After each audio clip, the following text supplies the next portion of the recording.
Amen. Praise the Lord.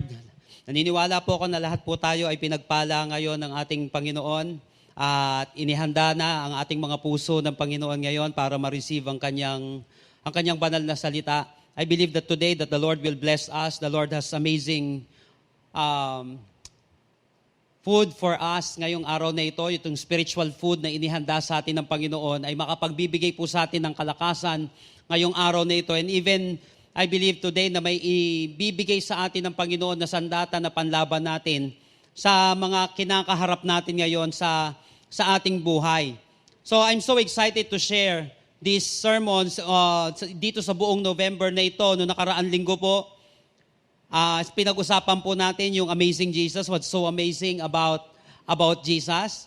Na dito po talaga pag-uusapan natin dito, may pagka-demonology talaga itong pag-uusapan natin, but higit sa lahat, maitataas ang ating Panginoon.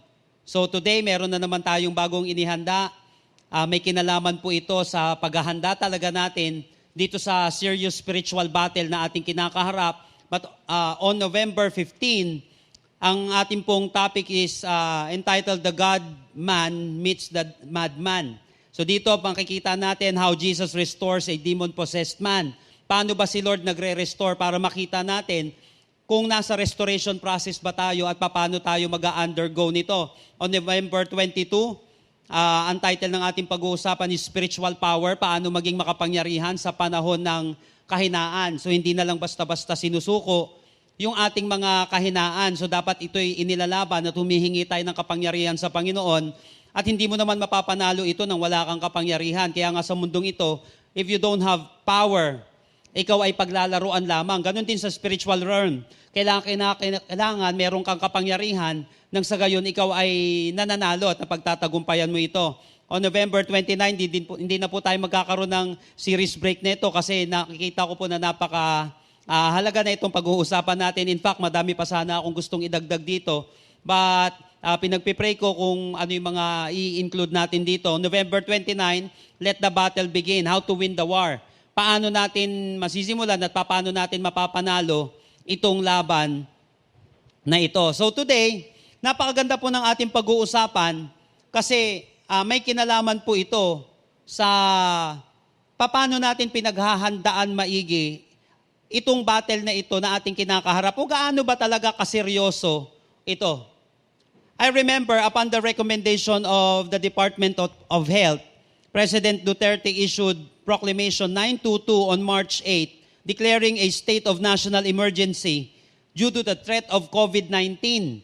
So nagkaroon po ng Code Red alert sa ating bansa nung dineclare po yung bansa natin on March ng state of national emergency. Even the military was placed on a red alert status nung panahon na yon. Ngayon ang tanong, why red alert?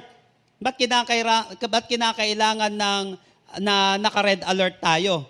Ang ibig sabihin po ng red alert kasi, if a hospital, a police force, or a military force is on red alert, they have been warned that there may be an emergency so they can be ready to deal with it. Kapag sinabing red alert, talaga may matinding emergency, may serious talaga yung emergency yun, nang sa gayon, ready tayo na i-deal yung sitwasyon na yon. Now, do you know that we are also in a spiritual red alert? Tayo rin naman ay nasa spiritual tayo po ay nasa spiritual threat ngayon. Kaya lang ang problema, napakatindi po ng threat na ito na ating kinakaharap. Ang tagal na po nating may threat, ang dami ng sinirang buhay, ang kaaway. Ang dami ng winasak na tahanan, ang dami ng winasak na puso, ang dami ng winasak na ministeryo ng kaaway. Kasi nga, hindi naka-place under red alert yung mga mananampalataya. Siguro nasa blue alert lang. Yung hindi masyadong ganun kaseryoso.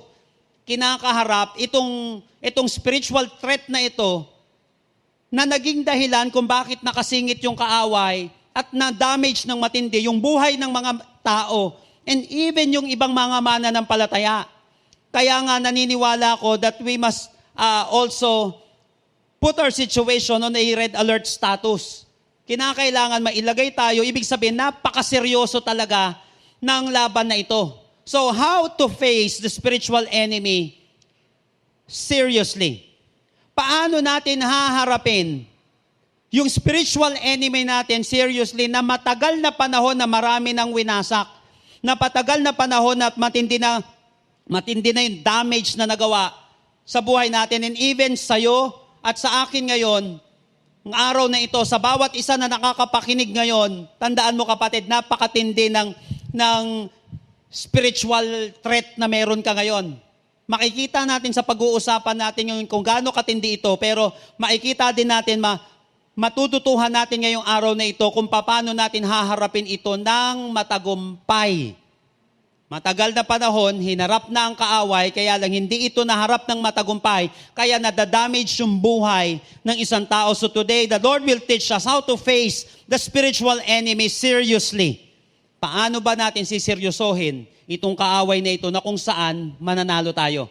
I want you to open your Bible with me in 1 Peter chapter 5, verses 8 and 9. 1 Peter chapter 5, verses 8 and 9. And I will be reading in the New Living Translation. Nakalagay po dito, stay alert. Stay alert. Watch out for your great enemy, the devil. He prowls around like a roaring lion looking for someone to devour. Verse 9, stand firm against him and be strong in your faith.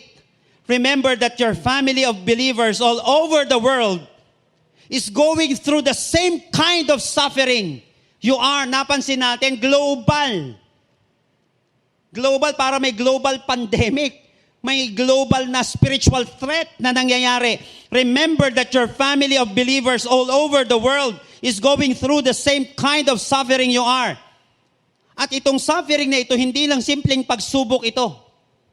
Hindi lang simpleng karamdaman ito. There is someone behind this suffering. There is someone behind this situation, this trouble, this difficulty. Paano natin haharapin ito ngayon? Sabi dito sa verse 8, stay alert. Kaya nga sabi sa ibang translation, be sober and vigilant. Stay alert. Watch out. So this means that we need to get serious about some things. Especially, be serious about the devil. Maging seryoso ka pagdating sa kaaway. Kasi sabi dito, stay alert. Watch out for your great enemy, the devil. So I want you to know, alam niyo po ba, honestly, who do you think wants to get your life in the pits? Who do you think is actively interested in seeing you miserable? Who do you think is working against you every day of your life? Sino sa tingin mo, kapatid, ang gustong-gustong mawasa ka? Sino sa tingin mo, kapatid, ang gustong-gustong masira ang buhay mo, masira ang pangarap mo? Sino sa tingin mo ang gustong madurog ka ng tuluyan at mawala ka na? Walang iba, kundi ang kaaway. Therefore, we are engaging in a spiritual warfare. There is a serious threat against us, against you, against your family, against your ministry. So as far as the devil or spiritual battle is concerned, we should always be on a red alert status. So join me in our message today entitled Red Alert. Red Alert. How to face the devil victoriously. Paano mo haharapin itong demonyong ito victoriously? Kasi marami naman talaga, hindi porket humarap ka, mananalo ka. But I want to assure you, haharapin mo ang kaaway, hindi mo lang haharapin for the sake may laban na mangyari. Kasi hindi naman porket na ipaglaban ka, mananalo ka na. Pero dito sa pag-uusapan natin ngayon, haharapin mo ang kaaway na kung saan mapapanalo mo ang laban. So are you excited today? So bago tayo mag-start ngayong araw na ito, watch and share ulit tayo. Lahat na nakakapanood po ngayong araw na ito, if you want to be a blessing, hindi lang gusto mo talagang we need to become a blessing today because somebody today will be blessed and you will become a blessing as well. Sa pamamagitan ng pag-share mo ng link na ito, na napapanood mo ngayong araw na ito, hindi lang ako gagamitin ng Panginoon, you will also be used by God to your friends, to your loved ones, and to someone na kung saan nangangailangan nitong mensaheng ito. Watch and share mo ito. itong video na ito, i-share mo itong link na ito ngayong araw na ito. Come on. And because I believe that today, God will show you, God will help you how to become victorious, lalo na sa spiritual battle na meron tayo ngayong araw na ito. Maniwala ka. The reason why you will hear this message today, ay gusto ka ng Panginoon na manalo. Ayaw niya lang na lumaban ka. Gusto ng Panginoon na lumalaban ka ng nananalo. If you believe that today, can you type the word amen? Diyan sa comment section ngayong araw na ito, if you believe ngayong araw na ito na haharap ka, hindi ka lang haharap sa kaaway, kundi haharap ka na kung saan mananalo ka, mapapanalo mo itong laban na ito. If you believe that, come on, just declare it ngayon pa lang. Come on, panindigan mo na yung na pagdadaanan mo ngayon. Hindi ko alam kung ano yung specific na pinagdadaanan mo ngayon, but kaya mo maririnig ito kasi mapapanalo mo ang bawat laban na ito, especially pagdating sa kaaway. Come on, declare it right now. Type the word amen. So be it, Lord. Mangyayari ito sa buhay ko. Now, number 1, red alert. How to face the devil victoriously. Number 1 in verse 8. Sabi dito, be alert and of sober mind. So kinakailangan, sinasabi dito ng Panginoon, di ba sinabi natin kapag red alert, ibig sabihin may serious na threat. Ito, seryosong threat talaga. Same dito sa passage na ito, sinabi ni Apostle Peter, be alert and of sober mind. Not because of COVID. Hindi lang basta battle ito ng bansa. Sabi dito, be alert and of sober mind. Why? Kinakailangan natin magkaroon ng, i-place natin yung buhay natin on a red alert status. Sabi dito, your enemy, the devil, prowls like a roaring lion, looking for someone to devour. How to face the devil victoriously? Number 1, accept the devil's reality. Accept the devil's reality. Just in case there is any confusion in your mind about the devil, I want you to know today that the devil is real. Kung nagtataka ka pa ngayon, kung may kaaway ba talaga, kung may demonyo ba talaga, gusto kong maunawaan mo that the devil is real. Now, if you want to face the devil victoriously, you've got to accept his reality. Again, if you want to face the devil victoriously, you've got to accept his reality. Kung gusto mong makaharap siya victoriously, kinakailangan tanggapin mo yung kanyang realidad. Paano mo lalabanan ang isang kaaway na hindi mo naman pinaniniwalaan? Pero alam mo, nadadamage ka na niya. Kaya maraming mga tao na damage because of denial. Hanggat dinideny mo ang isang katotohanan, ikaw ay maaapektuhan nito na matindi. Try to deny God. At maraming mga tao dininay ang Diyos. Dinanay ang impyerno na ngayon nahihirapan na. Na ngayon talaga na-damage na ang kanilang buhay. Why? They denied God. Ang isang katotohanan na dinay mo ay may malaking consequences sa'yo. So stop denying na sugatan ka. Stop denying na hindi mo kaya. And stop denying na hindi totoo ang demonyo. Stop denying that hell is not real. Ganyan din naman dito sa passage na ito, maliwanag dito. Maliwanag na totoo ang demonyo. Again, if you want to face the devil victoriously, you've got to accept his reality. First, sino ba tong kaaway na ito? Ano ba yung realidad niya? First, he's called your enemy. Nakalagay dito sa passage natin. He is called your enemy. Your enemy, the devil, prowls around like a roaring lion. Sabi dito sa passage natin. First, he is called your enemy. The word enemy in this passage, ito po yung Greek word na antidikos. Itong antidikos na ito, ang ibig sabihin nito, yung binanggit dito na enemy. Antidikos ito sa Greek na ang ibig sabihin ay opponent in a suit of law. Ibig sabihin, kalaban mo siya dun sa korte. Magkaaway kayong dalawa or adversary. Ang ibig sabihin itong antidokos dito, your enemy, your antidokos na binanggit dito ni Apostle Peter. Ang ibig sabihin, kailangan tanggapin mong may umaaway sa'yo. Tanggapin mong may kalaban ka. At itong primary na kalaban na ito, hindi yung asawa mo, hindi yung tatay mo, at hindi yung anak mo, at hindi yung kapitbahay mo. Maybe they are under the influence of this devil.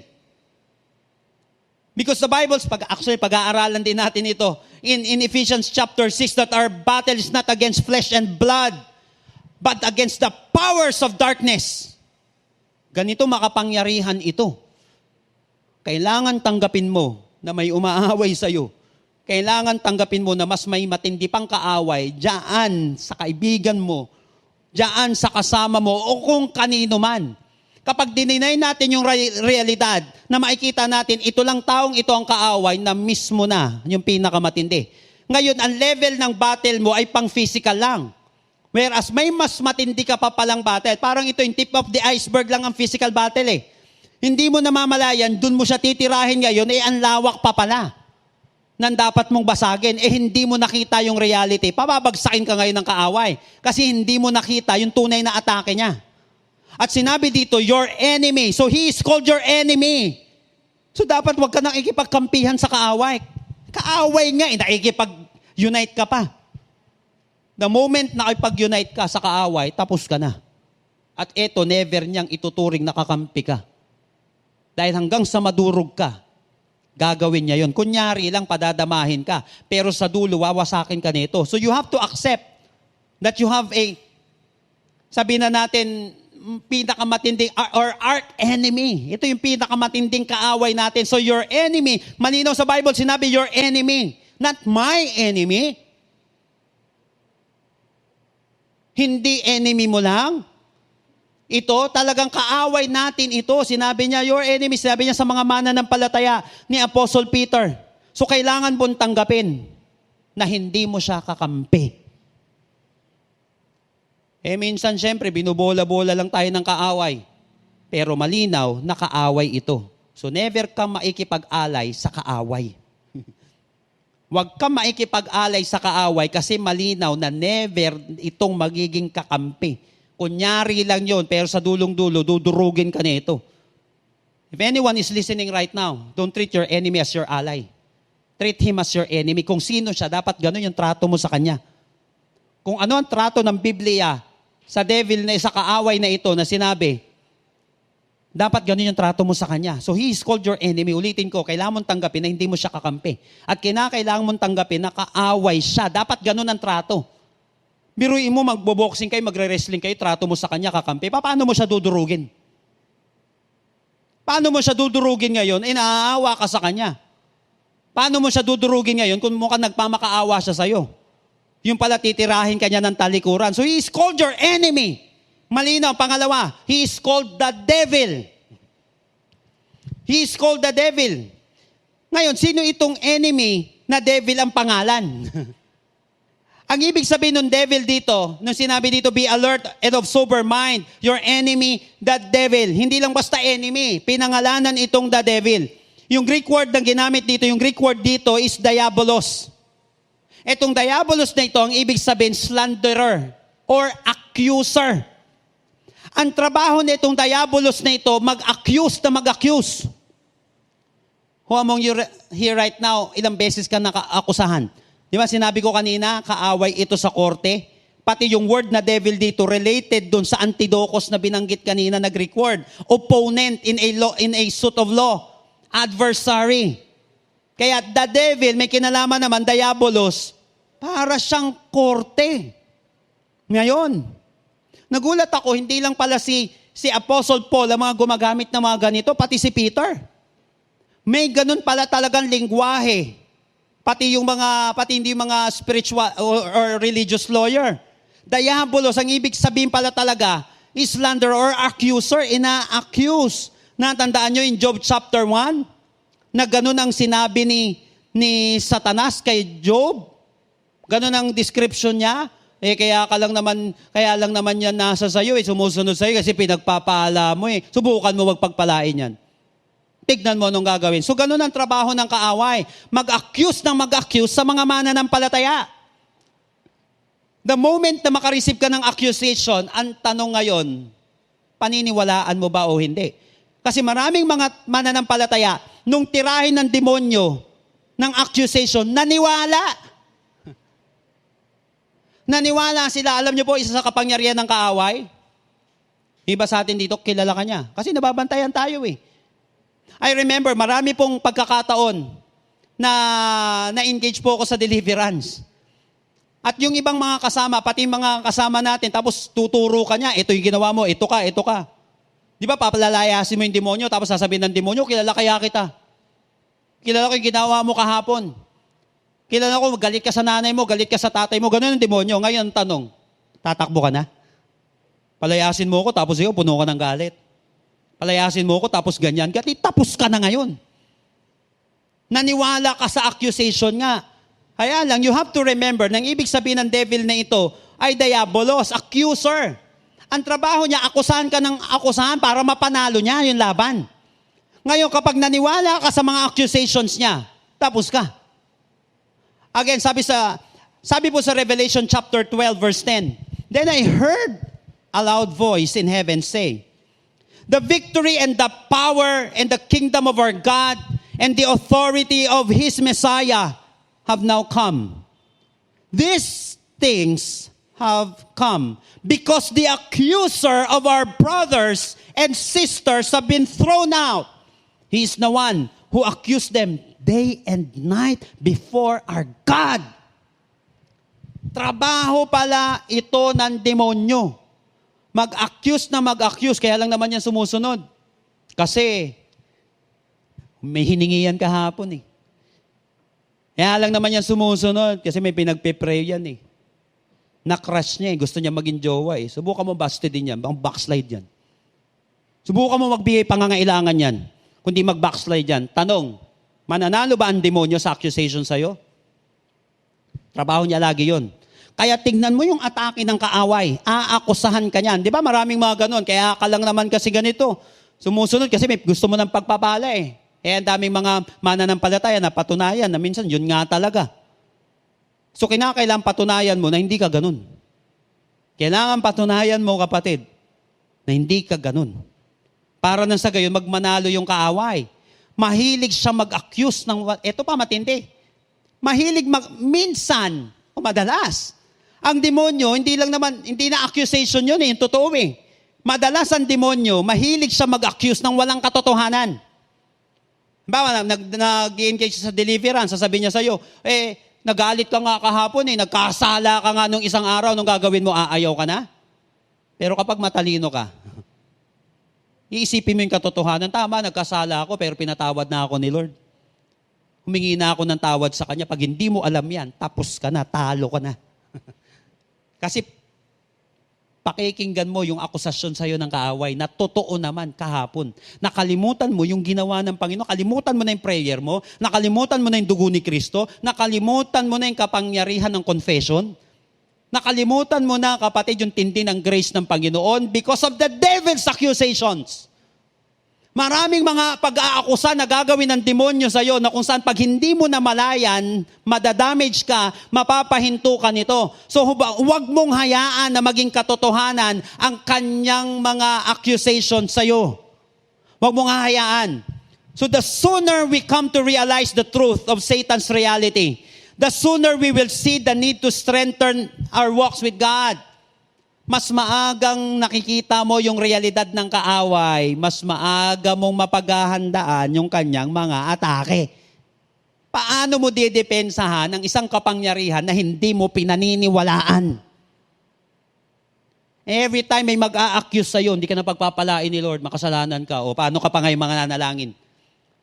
Church ka ng church, wala na, hindi ka na pakikinggan ni Lord, kaya marami, hindi na nag-church. Kasi hindi naman daw sila perfect.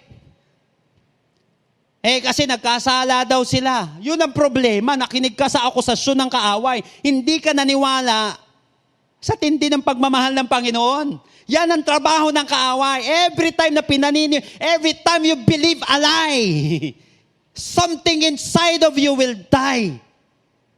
Ganyan ang nangyari kay Adan at Eva. Nung maniwala sila sa kasinungalingan, totoo ba? Totoo ba? Nung maniwala sila doon, may namatay sa kanila. Nahiwalay sila sa Panginoon. And of course, nagkaroon na sila ng physical death. Every time you believe a lie, something inside of you will die. Kapatid, gusto ko makilala mo yung kaaway. He is your enemy.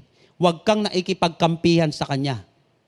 Dahil hindi kanya ituturing talaga nakakampi sa dulong-dulo, isasama ka lang niya sa kaparusahan niya. Kaya every time na parang nagiging magkakakampi na tayo ng kaaway, kapatid, huwag kang kakampi. Huwag kang tutulad sa kanya. Kapatid, hindi ka demonyo. Hindi ka demonyo. Hindi ka kaaway, so huwag ka naikipagkampihan sa kanya. First, he is called your enemy. And he is called the devil, the accuser. Iwasan mo yung mga pagkaakusang yon. So how to face the devil victoriously? Number 1, accept the devil's reality. Don't deny his reality. Mahilig siya mag-akusa at tunay mo siyang kaaway. Hindi kung sino man ang kaaway mo. Hindi dyan sa loob ng pamilya, yung pinakamatinding kaaway mo. There's someone behind that person. Meron, kapatid, mas nag-i-influence sa taong yan.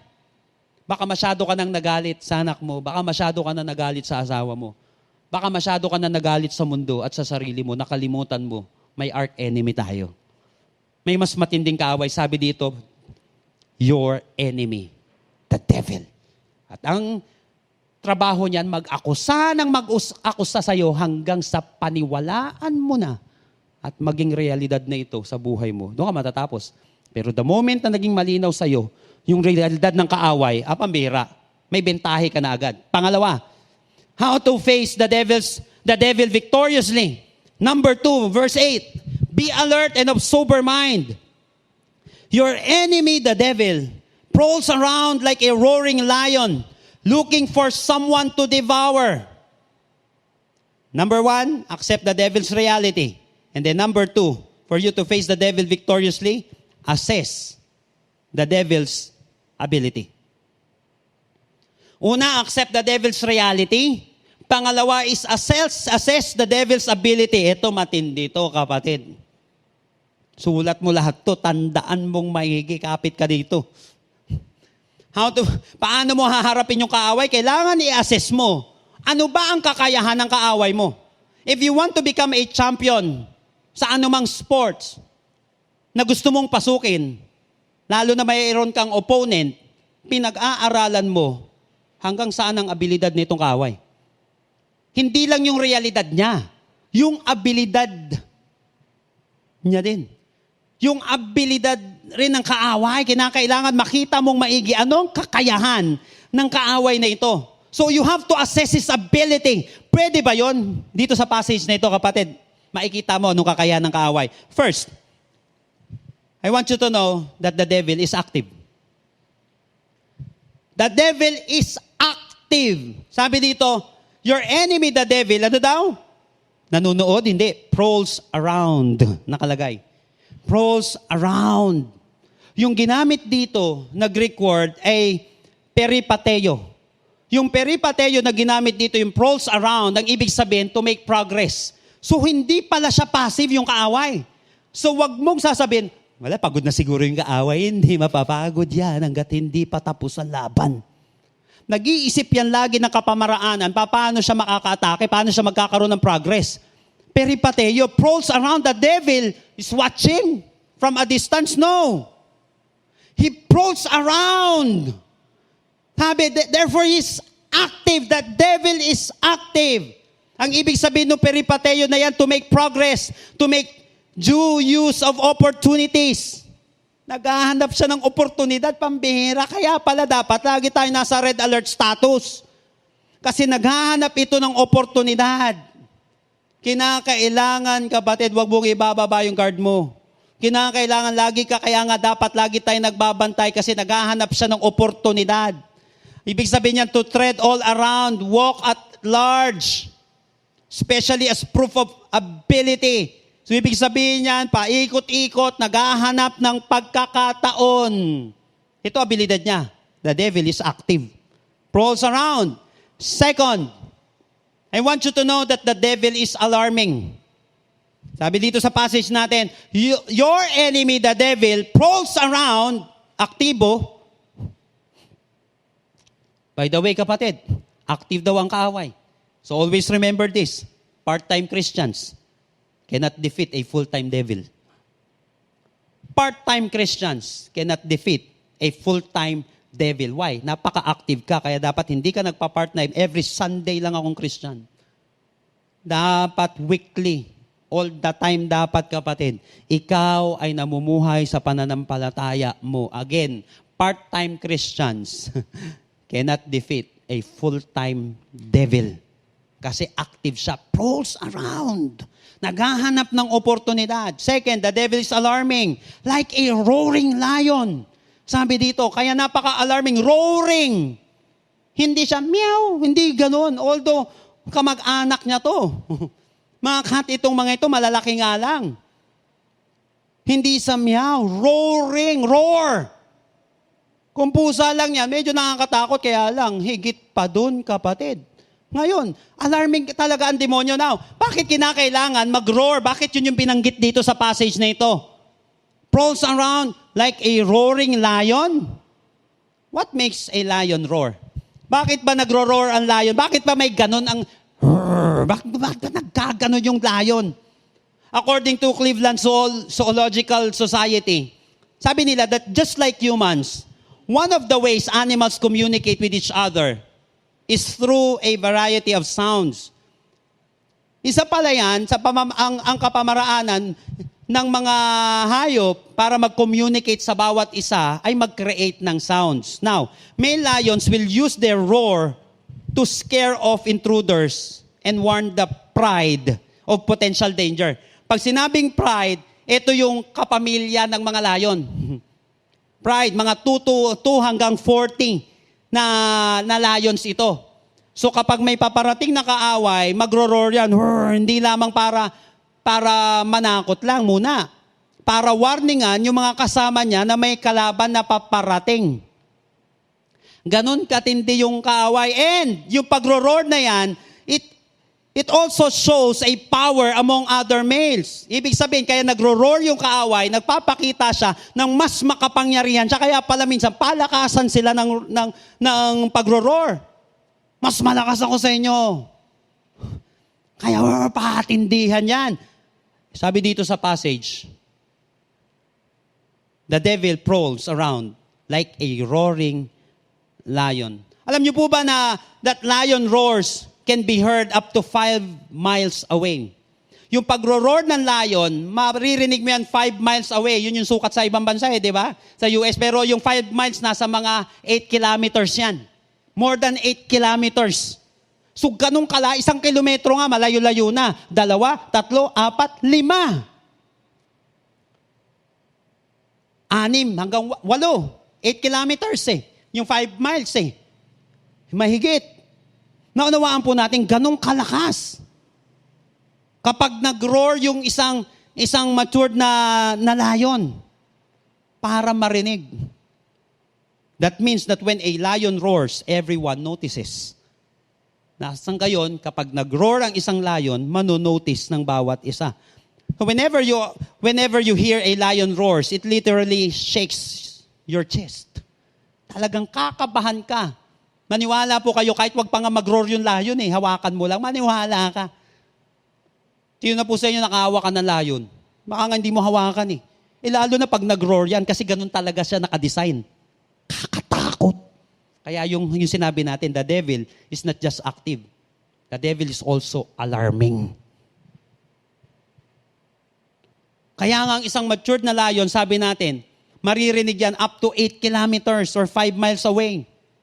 So lions do most of their roaring paggabi. So the reason they roar in the first place, kasi ang dahilan talaga, is to create fear in the hearts of those who hear them. Kaya talaga nagro-roar itong lion na ito is for them to create fear in the hearts of their enemy. O kaya kung sino man na potensyal na pwedeng threat sa kanila. Ganon sila kalakas. Ganon nakakatakot. Napaka-alarming netong kaaway. Ito rin ang ginagawa ng kaaway sa atin. Nagro-roar siya para mag-create ng fear sa puso ng mga anak ng Diyos. Why? Because fear can paralyze you. Kapag nag-roar yung kaaway, gusto niya matakot ka. Madaming roars ang kaaway. Naku, yari ka. Di na ayos ang buhay mo. Naku, hanggang dyan ka na lang. Naku, kawawa ka na lang. Yan yung mga roar ng kaaway. Naku, hindi ka na patatawarin ng Diyos. Naku, ganyan ka na lang habang buhay. Kapag ikaw natakot, tignan mo yung buhay mo. Tignan mo yan, tignan mo yan. Tignan mo yung mga pinagagagawa mo. Wala na yan. Ngayon, kapag ikaw ay natakot dun sa roar na yon, maniwala ka, kaya kang i-paralyze ng kaaway. Ang dami ng mga mananampalataya na paralyze ng kaaway. Nasaan sila ngayon? Nagtatago? Nasaan sila ngayon? Nasa likod ng kaaway? Nasaan sila ngayon? Wala nang ginagawa? Why? Because of the lion's roar. Ganong katindi ang pag-roar ng... Malalaman mo, ito matindi. Malalaman mo na naapektuhan ka na ng pag-roar ng lion pag na-paralyze ka na. Anong ginagawa mo sa kingdom ni Lord? Anong ginagawa mo sa buhay mo, kapatid? Nadali ka ba ng pag-roar ng kaaway? Good news. Kaya mo napapakinggan ito. Gusto ng Panginoon makabalik ka sa realidad. Makabalik ka sa katotohanan. The devil is alarming. Pangatlo, mapapansin natin that the devil is aiming. Hindi lang siya active, hindi lang siya alarming, aiming din ang demonyo. Why? Looking for someone. Sabi dito, looking for someone. Ginamit dito na Greek word ay zeteo. Ang ibig sabihin ng zeteo dito, pakinggan niyo po itong maigi, ang ibig sabihin niyan, to seek in order to find. Hindi siya naghahanap for the sake of maghanap. Sige, kung sakaling may madali ako dito, di okay. Kung sakaling may matakot ako dito, kung sakaling may madamage ako dito, di okay. Hindi, kapatid, naghahanap talaga siya intentionally. Ganon. Pag nag-roar yan, ibig sabihin, kapatid, may aim yan. May target ang kaaway. May aim siya. So the devil is aiming, looking for someone. Ang demonyo ay may target lagi. Alam mo kung sino target? Malinaw na. Your enemy. Sabi ng Bible. Ang target, ako. Ang target, ikaw. Ganon ang demonyo. To seek in order to find. Lagi may target. Hindi yan nagsasayang ng boses. Hindi yan nagsasayang ng panahon. May target. Fourth, mapapansin natin that the devil is attacking. Hindi lang may aim. May attack, sabi dito, looking for someone to what? To devour. Hindi lang siya naghahanap, nag-i-aim. At ang aim niya, atakihin ka. Ang ibig sabihin dito ng devour ay katapino. Ang ibig sabihin ng katapino na ito matindi, makinig ka maigi. Yung Greek word na ginamit dito, yung devour, ang ibig sabihin niyan, eat hungrily and quickly. Sino po sa inyo yung gutom ka? Paano ka kumain? Nakakita ka na ng gutom na aso na kumain? Nakakita ka na ng gutom na tigre? Ng gutom na buhaya kung paano kumain? Ganon daw yung demonyo. Ha? Ang cute mo, kukurutin lang kita, susugatan lang kita. Hindi, kapatid. Gusto kong makita mo yung ability ng kaaway. Kapag kumain yan, devour yung ginamit dito. Eat hungrily and quickly, destroy completely. Ito yung katapino na ginamit dito. That's why the devil was compared to a lion in this verse. Remember that lions are 14 to 21 times stronger than a man. 14 to 21 times, sabi ng mga expert, na stronger kaysa sa mga tao. Therefore, Satan is far stronger than we are. Masyado naman pastor yan. Hindi, kapatid. Satan is far stronger than we are. Pansinin mo nga minsan, aso nga, takot na takot ka eh. Hindi mo na kaya minsan eh. Ipis nga eh, hindi ka pa inaano eh. Sabi nung ipis, ano ka ba? Dito lang ako, hindi ka na makakilos. O, di ba? Demonyo pa kaya? Tapos sasabihin mo, hindi. Anong hindi? Satan is far stronger than we are. Therefore, we cannot fight him on our own. Hindi natin siya kayang talunin ng ikaw lang. Kapatid, hindi mo mapapanalo yan ng ikaw lang. Dahil makapangyarihan ang kaaway. By the way, we do not need to fear him. But he does not have the power that is far superior to our own natural fallen ones. Tandaan natin, kapatid, ang kaaway ay meron siyang kapangyarihan na mas malakas kaysa dun sa natural na kapangyarihan natin o ability natin. He is a ferocious foe, a ferocious enemy who's never satisfied. Hindi yan satisfied, kaya nga devour. At ang matindi nito, yung kaaway, nakinig ka maigi kapatid, ang kaaway, ang demonyo, kakainin ka na ng buhay at kakainin ka niya ng patay. Yan yung trabaho ng layon. Pati yung carcass, di ba buhay kakainin niya, pati yung patay kaya niyang kainin. Ibig sabihin, Christian at di Christian, kaya niyang puruhan. Yung tumba ka na, kakainin ka niya lalo. Kaya yung sira na, lalo niyang sinisira. Yung malayo na kay Lord, lalo niyang ilalayo. Ganyang katinding mandurog ang kaaway. Devour! Yung binanggit doon. So sino tong kaaway na ito? Ano ability niya? He is active. He is alarming. He is aiming. And he is attacking. Ganito yung kaaway. Now, the more nakilala mo ang tunay mong kaaway, the more na mapag-aaralan mo kung paano ka manalo. Kaya nga kinakailangan ma-assess mo yung ability niya. I want to read 1 Peter chapter 5 verse 8 in easy English version. Sabi dito, think seriously about how you live. Watch carefully for danger. Remember that the devil is your enemy. He wants to hurt you. He walks about like a hungry lion. He is looking for someone to kill and then eat them. Ganun daw yung kaaway. So mapapansin natin sa passage nito that the devil wants to hurt you. Kaya nga huwag ka nakikipagkaibigan sa kanya, akala mo kakampi mo siya. Hindi kapatid, yun ang akala mo. Dahil kaaway siya, he wants to hurt you. Sabi dito, he wants to hurt you. At sabi dito, he walks about like a hungry lion. And I want you to know that the devil is also hungry for you. Gutom na gutom siya. Tagal ka na niyang inaabangan. Tagal niya na akong inabang. Gutom na gutom. Sinabi, devour.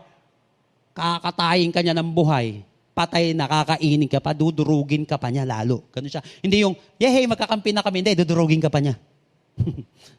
Yari na nga ako eh. Yayariin ka pa niya lalo. Lahat gagawin niya, huwag ka lang makabalik. Ganun katindi ito, kapatid. The devil wants to hurt you. The devil is hungry for you. At ang matindi dito, he is looking for someone to kill and then eat them. The devil is hunting you. Nagka-hunt lagi, hinahunt. Tagal ka nang hinahunt ng demonyo. Tagal na akong hinahunt ng demonyo. So kinakailangan ma-assist mo. Ano yung ability ng demonyong ito? Ano yung active siya, hindi siya hihinto. Alarming siya. Ang demonyo.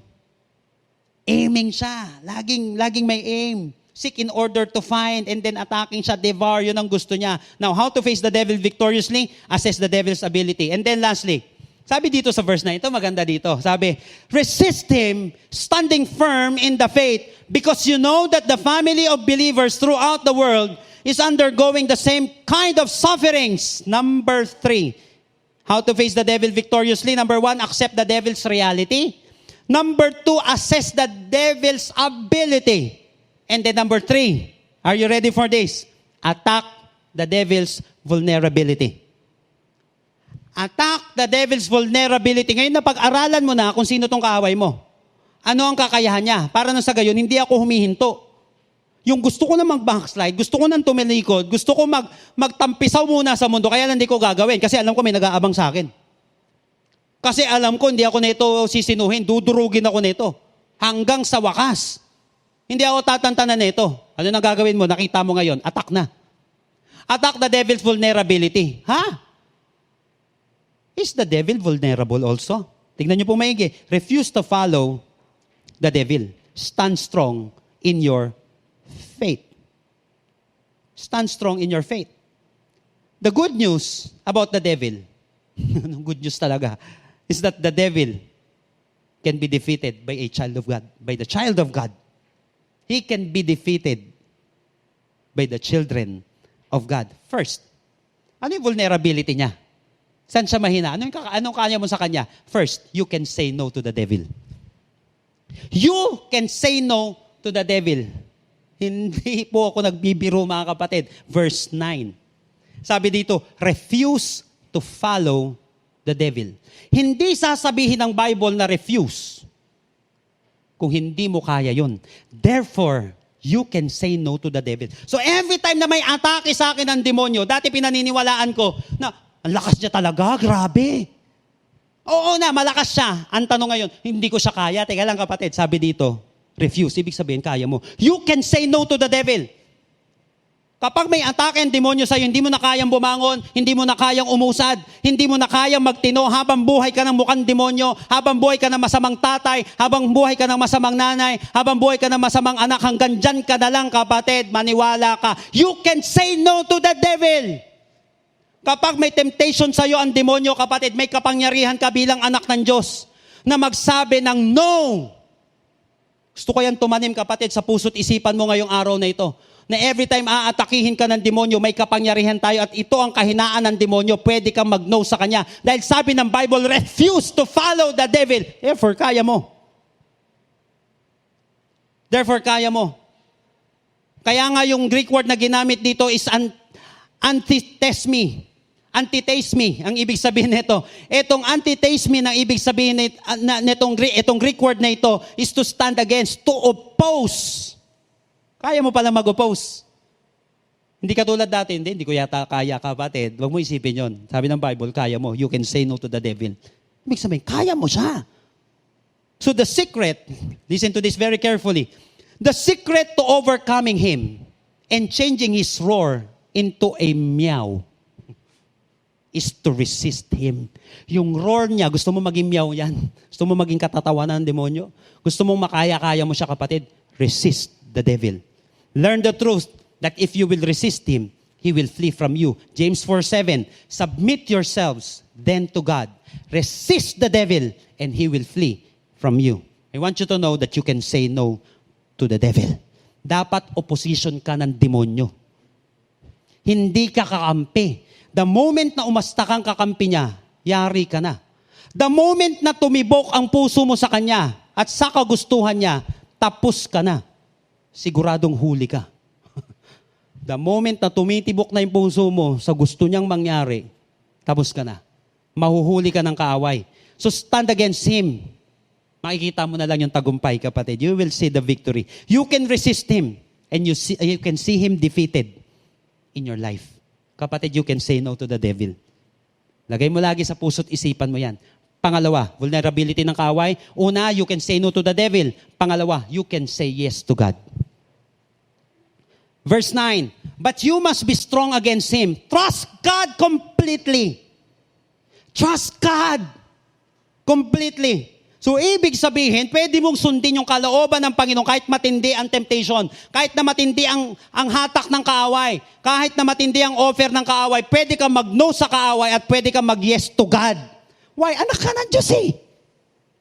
The moment na ikaw ay may pananampalataya, kapatid, maniwala ka, may kapangyarihan ka. Kaya nga, imposibleng mapanalo mo ang laban ng ikaw lang. Pero kapag ikaw ay may pananampalataya na nakakonek kay Lord, may kapangyarihan ka na. 1 John chapter 5 verse 4. Because we have become God's children, we can live in a good way. Biruin mo. Dahil anak ka ng Diyos, pwede ka pala, kapatid, mamuhay ng maayos. You can say yes to God's will. You can go to God's way. At hindi sa will ng kaaway. Dugtong pa niya dito, we can refuse to live like people who belong to this world. We are able to win against the world because we trust Jesus. The moment na magtiwala ka sa Kanya, the moment na mag-say yes ka sa Kanya, kapatid, maniwala ka, kaya mo daw magtagumpay eh. Kaya mo mag-yes kay Lord eh. Verse 5, it is only people who believe that Jesus is the Son of God who can do that. Biruin mo. Kaya pala ng mga anak ng Diyos na mag-say yes ka, Panginoon, at mag-say no sa devil. Only they can refuse to live like the people who belong to this world. Pwede kang mag-say no sa mundo, pwede kang mag-say no sa kaaway, at pwede kang mag-say yes sa Panginoon. Starting today, kapatid, the devil is vulnerable. I want you to know that the devil is vulnerable. Aminin mo na totoo siya. Tignan mo yung ability niya. Tama, may kapangyarihan siya. Tama, mas malakas siya sa akin. Pero the moment na kumunik ako kay Lord, kaya ko mag-no sa Kanya. Kapatid, ilan nang no mo sa kaaway ang nagbigay ng magandang buhay sa iyo? Alam mo yung mga no mong yan, sa kaaway yan na magbibigay ng magandang buhay sa iyo. Marami dito nang dahil sa pag-no mo sa temptation ng kaaway, kaya mo nararanasan. yung magandang buhay na yan. At alam natin, yung mga bagay na hindi tayo nag-no sa kaaway, kaya tayo sumemplang. Makapangyarihan yung no na yan sa kaaway. Always remember, kapatid, kahit na makinig ka maigi dito, kahit na matindi yung temptation na nararanasan mo ngayon, yung no mo na yan ay malakas ang kapangyarihan para magkaroon ka ng magandang bukas. Makapangyarihan yung no na yan. At yung yes mo sa Panginoon, kapatid, yan ang magbibigay sa'yo ng maliwanag na bukas. How to face the devil victoriously? Attack the devil's vulnerability. Attack the devil's vulnerability. Now, how to face the devil victoriously? Kayang-kaya mo yan, kapatid, starting today. Di yung sinabing madali. I'm not saying it's easy, but I want you to know it's possible. Number 1, accept the devil's reality, assess the devil's ability, and attack the devil's vulnerability. And I will end with this. Tignan po niyo pong maigi ito. Verse 9, refuse to follow the devil. Stand strong in your faith. You know that your brothers and sisters all over the world are having the same sufferings that you have. Bigat, no? You know that your brothers and sisters all over the world, global, are having the same sufferings that you have. Brothers and sisters, lahat na nakakapakinig ngayon, hindi ka nag-iisa sa laban na to. Hindi lang ikaw nakakaranas niyan. Maybe magkakaiba lang, pero pare-pareho tayo may suffering. Pare-pareho tayo may mga attacks ng kaaway. Ibig sabihin, tama, may natatalo. May sumisemplang. Pero napapansin mo, hindi naman lahat natatalo. May nananalo. Therefore, wag mo isipin, hindi, matatalo din ako. Isipin mo, kaya ko rin palang manalo. Kasi pare-pareho kami mga may pagsubok. Kung titignan mo lang yung mga natalo, bakit ka gagaya sa kanila? Kaya sa isa sa pinakamatinding kahangalan, yung tignan mo kung paano sila natalo o kaya gumaya ka na lang, isipin mo na mangyayari din sa akin yon. Gusto ko rin, kapatid, realidad yun, pero gusto kong malaman mo, may nanalo eh. Na mga kapatid natin na humaharap din doon, ibig sabihin, kaya mo rin. You know that your brothers and sisters all over the world are having the same sufferings that you have. Una, kapatid, may kasama kang nararanasan ito. Pangalawa, may kasama kang magpapanalo sa'yo sa labang ito. Verse 10, yes, you will suffer for a short time, but after that, ang bigat nun. Gusto kong malaman mo, kapatid, but after that, merong after that. After niyang pagsubok mo, after niyang atake mo, hindi pa natatapos ang lahat dyan. After that, God will make everything right. Wow! God will make everything right. He will make you strong. He will support you and keep you from falling. Wow! He is the God who gives all grace. He chose you to share in His glory in Christ. That glory will continue forever. Galing. Verse 11, all power is His forever. Mga kapatid, everyone who is watching right now, what kind of difficulty are you experiencing today? Ano yung mga battles na kinakaharap mo ngayon? Financially, emotionally, physically. Di ko alam sino may karamdaman ngayon. Di ko alam, kapatid, kung sino may battle ngayon sa pamumuhay natin. Di ko alam kung sino may spiritual battle ngayon. At naniniwala ko, lahat po tayo meron. Sabi ng Bible, listen to this, before we end this, He will support you and keep you from falling. Ikaw na nahihirapan ngayon, the Bible said, God will support you. Di ka mamasuportahan ng iba. Suportahan ka pa ng iba, kapatid, sasablay pa rin eh. But the Bible said, He will support you and keep you from falling. Ito mabigat. He is the God who gives all grace. Lahat ng grasya, kaya niyang bigay sa iyo. At ang mabigat, yung verse 11, all power is forever. All power is His forever. I want to remind you, brothers and sisters, today, walang power ng bagyo. Listen, walang power ng bagyo at walang power ng COVID ang tatagal at mananatili forever. May kapangyarihan ng COVID, may kapangyarihan ng bagyo, pero hindi sila forever. Ang forever lang, kapatid, listen, all power is His forever. Kapag kasama mo si Lord, nasa iyo ang walang hanggang kapangyarihan, kapatid, at mananalo ka sa laban na ito. At kaya sa iyong gawin ni Lord yan because of His grace.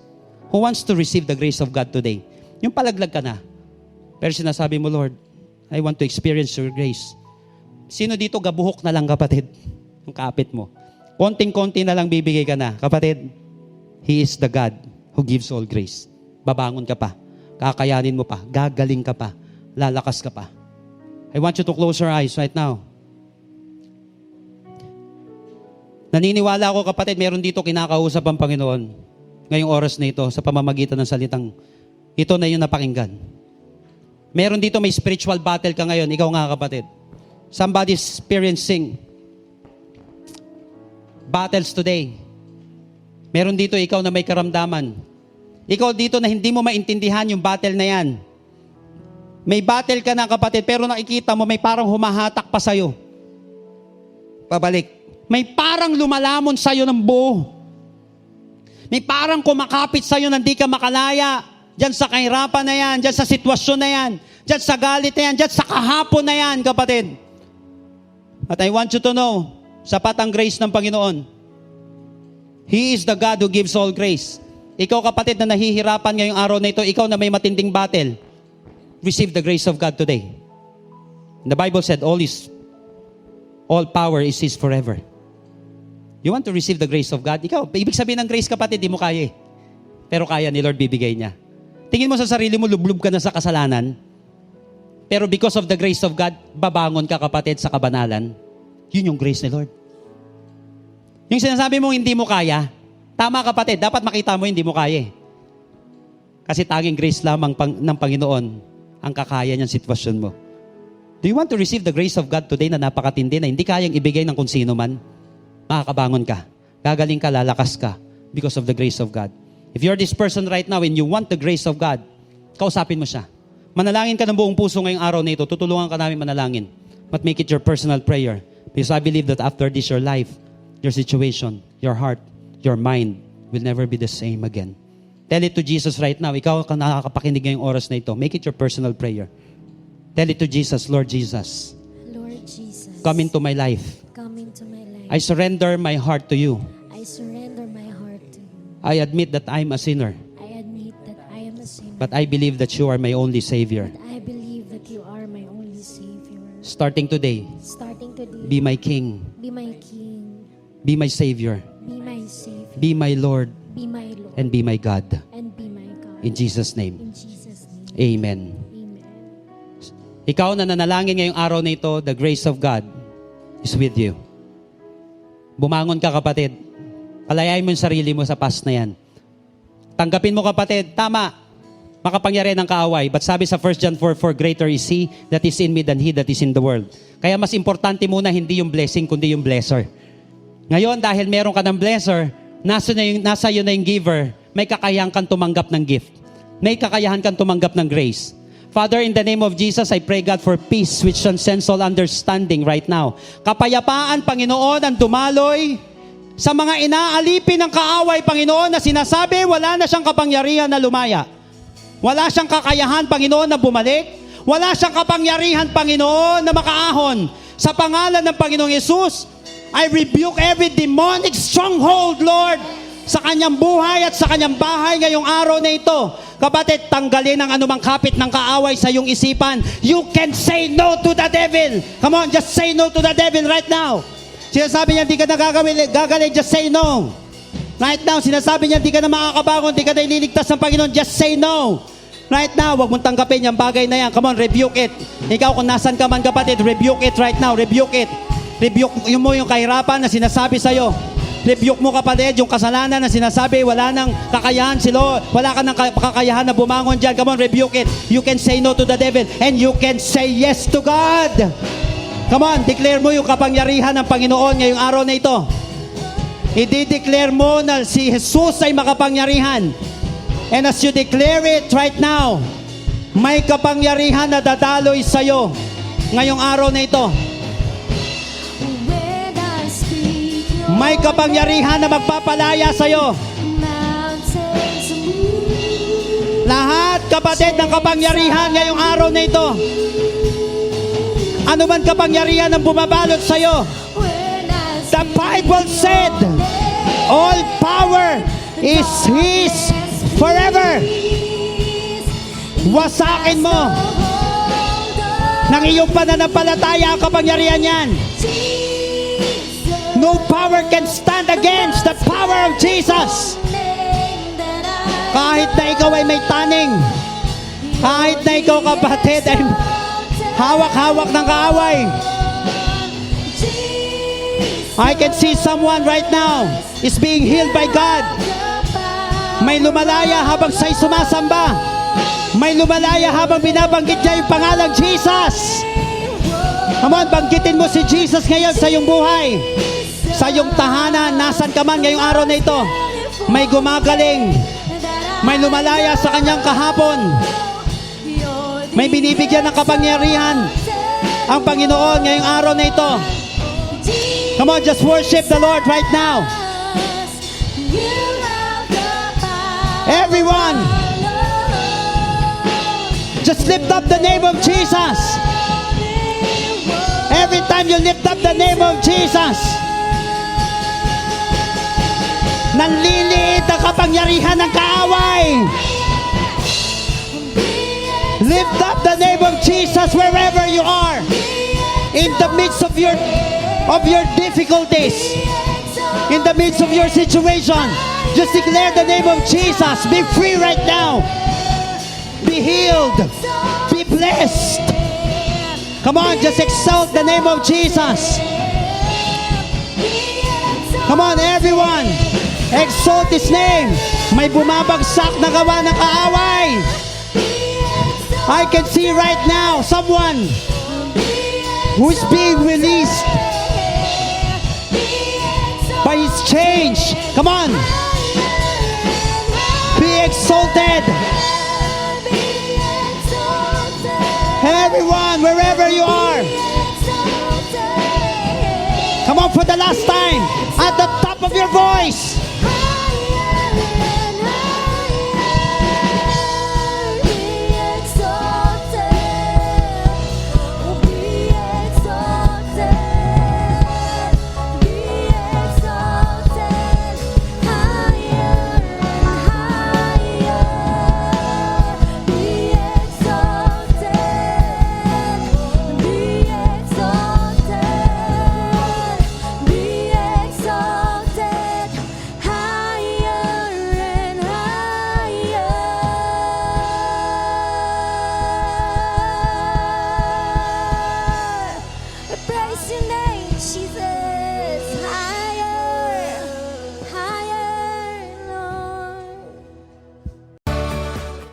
Okay, praise God. Hallelujah. Ayan po, tulad po ng ating napanood sa ating short video. So all the women out there, you are invited here to our women's conference with our theme, Girl Power. Ayan, i-assure ko po na sa lahat po ng a-attend nitong conference na ito, grabe at matindi na naman po ang gagawin ng buhay ng bawat isa sa atin. And of course, yan po ay via Zoom and FB Live. And of course, with our speakers, which is Dr. Danalyn Dawa and Mrs. Miriam Kiambao Roberto. So yan po ay mangyayari po sa November 30, 2020. At wag po natin kakalimutan, syempre meron po tayong registration. So para po sa ating mga early birds, ayan, hanggang November 7 po, meron po tayong discount, 200 pesos po ang ating babayaran. And right after ng November 7, November 8 po ay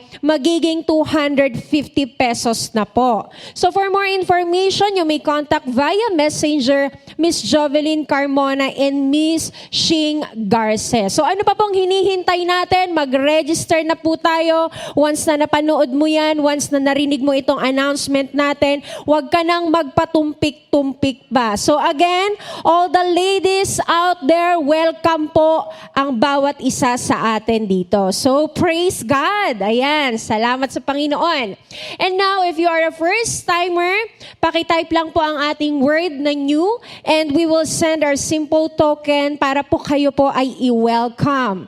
And if you are accepted Jesus as your Lord and Savior, maaari naman po paki-comment, paki-type po ang Jesus. At isa po sa mga leaders po natin ay i-guide po kayo, i-message po kayo at tutulungan po tayo para magpalago pa po tayo sa ating relationship sa Panginoon. At kung meron po tayo mga prayer requests, ayan, wag po kayong mag-hesitate na mag-type po dyan ng pray and we will message you para po i-ask ang inyong mga prayer requests. Pwede po natin yan gawin via video call, Zoom, so kung ano po yung applicable at pwede po na makakonect po kami sa inyo. So sa lahat naman po ng gusto pong mag-join sa ating online live group, pakitype lang po ang live at meron po tayong mga leaders na magme-message po sa inyo para kayo po ay i-accommodate sa ating live group, Bible study, care group, or kung ano po yung pagkakaintindi mo dyan.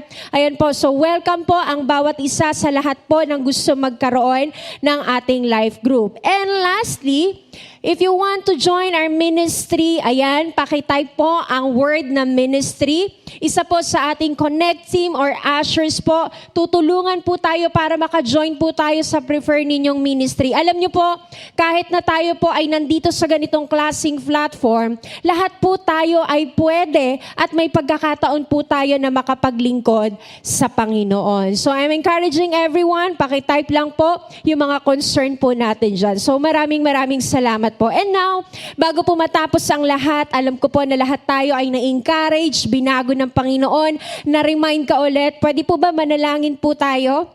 Hallelujah, magpasalamat tayo sa Panginoon. Grabe, ang tindi ng word na binigay ng Lord ngayong araw na ito. Naniniwala ako na lahat po tayo ay makakaranas ng kalayaan, mapaglalabanan natin ang gawain ng kaaway. Come on, let's pray. Heavenly Father, we just want to thank you, God, for your goodness. Lord, salamat dahil malinaw sa amin. May mga kaaway kami sa aming paligid. Ali-aligid ang enemies, God. Pero Lord, naniniwala kami na kaya naming mag-no sa gawain ng kaaway. Kaya naming mag-yes sa iyo, Panginoon. Alam namin, God, 2,000 years ago, pinagtagumpay mo na kami. Alam namin, Lord, 2,000 years ago, God, pinalakas mo na kami. 2,000 years ago, Panginoon, nagbigay ka na ng victory at kalayaan sa bawat isa sa amin. And God, thank you once again for reminding us, Lord, na napaka-makapangyarihan ng Diyos sa aming buhay. Napaka-makapangyarihan mo, Ama.